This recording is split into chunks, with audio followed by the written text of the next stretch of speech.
the joint extraordinary meeting of the Southern African Development and East African Community set for Tanzania on Saturday could give peace talks a chance.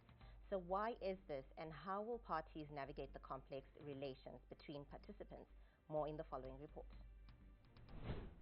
President Tshisekedi expected attendance at the joint summit in Tanzania, and that of Rwanda President Kagame will be crucial.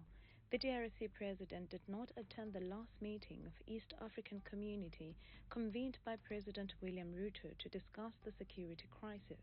He turned to SADC instead, where there was an extraordinary summit in Harare. The Rwanda president, on the other hand, attended the East African meeting. Observers say this has given the impression that DRC banks more on SADC support despite also being an EAC member. SADC chairperson President Mnangagwa on Wednesday was on record saying attendance of all parties will be critical in finding a lasting solution to the conflict.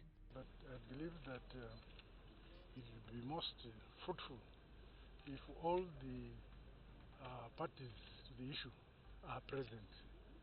It doesn't help to discuss matters without some of the participants being absent. As the two African blocs go for the historic summit, here are the relationships that they have to navigate through. Rwanda President and South African President Cyril Ramaphosa must try to find each other after a public fallout on the DRC conflict.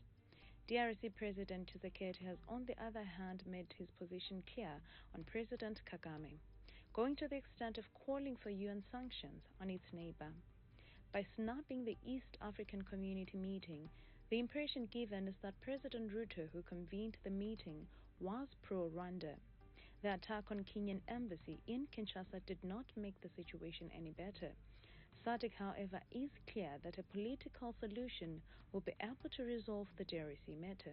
That the said ceasefire would yield a meaningful and visible cessation of hostilities in eastern DRC. At a recent extraordinary meeting that resolved the joint summit, SADC was clear the bloc will stand with DRC in line with the Defense Mutual Pact.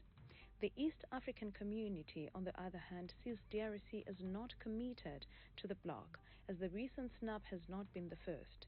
In many ways, this joint summit brings two of Africa's blocs on pause.